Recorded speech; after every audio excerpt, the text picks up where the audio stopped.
Days to the end of year 2020, President Uhuru Kenyatta and ODM Leader Raila Odinga were confident that the BBI proposals would finally be adopted through a referendum this year or early next year. This would put them in a coalition course with the country's second-in-command, who saw the BBI process as a plot to bury his presidential ambitions through the elevation of Raila. Mnataka kubadilisha katiba kwa sababu mlikuwa mnataka kutengeneza rais pepari.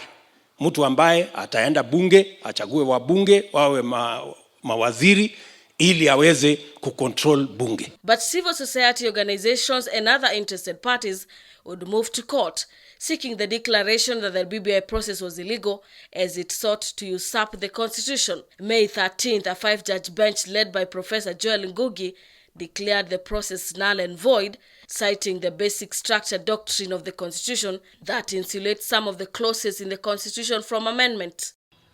If there was a much more dangerous constitutional change, it is the BBI. The court held that the BBI Secretariat and the steering committee failed to provide critical information to the public as outlined in the procedures to amend the constitution through a popular initiative. The court also questioning the promoters of the bill, ruling that the president cannot initiate a process to change the constitution through a popular initiative in the pretext of promoting national unity.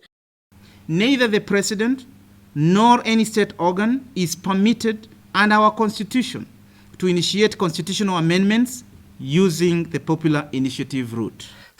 What followed would be a barrage of attacks by politicians who felt that the judiciary had acted out of its powers in making the ruling.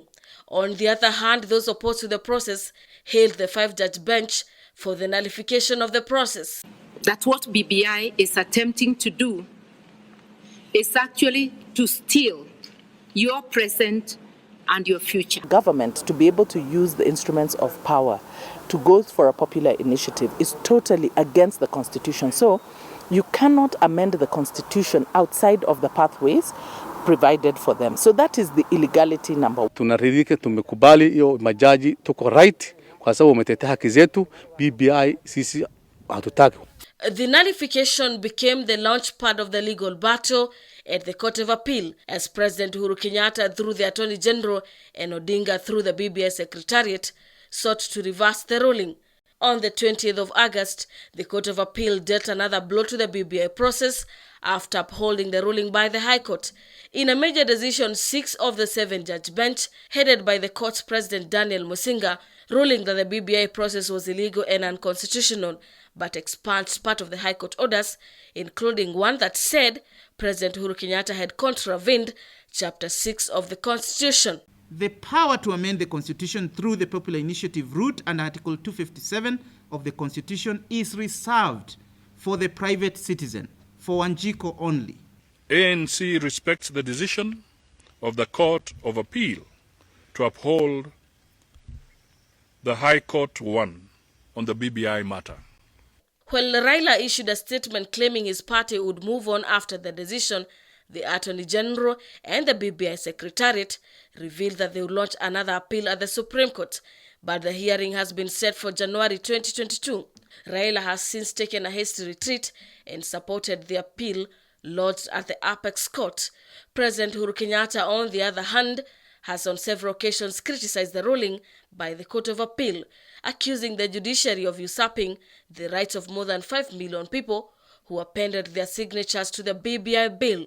And although it encountered some legal obstacles, I say again today that BBI is just a dream deferred.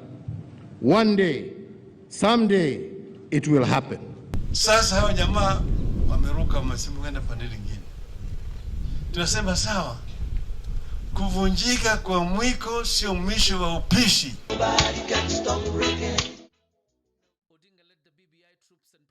And as the prospects of BBI continue to deepen, politicians began to scheme ahead of the elections, not for political relevance alone, but for negotiations too.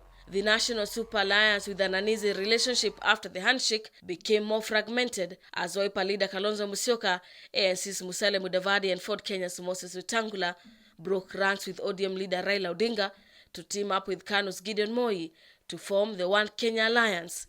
Oka insists it will fill one of their own as presidential candidate, though it's yet to reveal the criteria it will use to identify the most suitable. But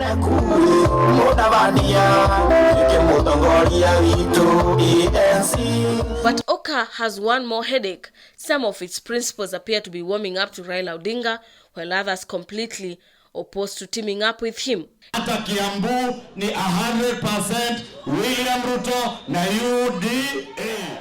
And while Deputy President William Ruto may be deemed to have an upper hand in the Mount Kenya region, Raila appears to be making huge gains in the region that may not produce a presidential candidate in the next election.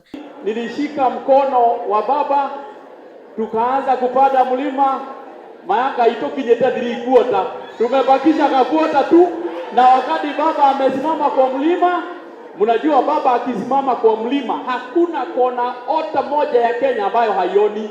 A faction of the Mount Kenya region led by NAK Kenya's Martha Karua, CCK's Moses Kuria, and TSP's Mwangi Kunjuri have been scheming to unite all parties in the region to push for unity and interests of the region. They have since roped in the likes of former Kiambu Governor William Kabogo with the Mount Kenya Unity Forum, maintaining that they are yet to identify a presidential candidate to support, but will engage each candidate as individual parties. The forum has rubbished calls by Deputy President William Ruto to fold up and join Oda Party. Ni sitting MPs na leaders from Mount Kenya and leaders of political parties.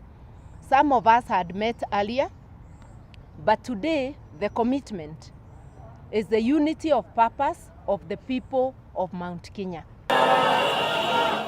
Raila, on the other hand, is courting parties in the region through the Azimio La Umoja movement. With the fault lines already clear among its top political actors in the country over BBI already visible, presidential aspirants have already framed their politics to woo. Deputy President William Ruto has already picked up the bottom-up economic model, which he claims is the only solution to economic inequality in the country, promising to empower those he says are at the bottom of the economic pyramid. Ati kwanza twende tupange kubadilisha katiba. Ati tuongeze mamlaka ya viongozi. Ati tuongeze vyeo ya viongozi. Mimi ninawaambia jameni, ngojeni kwanza tupange ajira ya hawa vijana. Raila Odinga, on the other hand, has dismissed the bottom-up economic model as tokenism, promising through his Inua Jamii Pesa Mfukoni plan to empower every poor household and the jobless a 6,000 Kenya shillings stipend every month. Mimi nimeshakuwa waziri mkuu wa Jamhuri ya Kenya. Mimi najua vile uchumi ya nchi hii inaendeshwa. Kwa hivyo mimi siwezi kuongea tu hivyo. Mimi najua pale pesa iko. Maendeleo.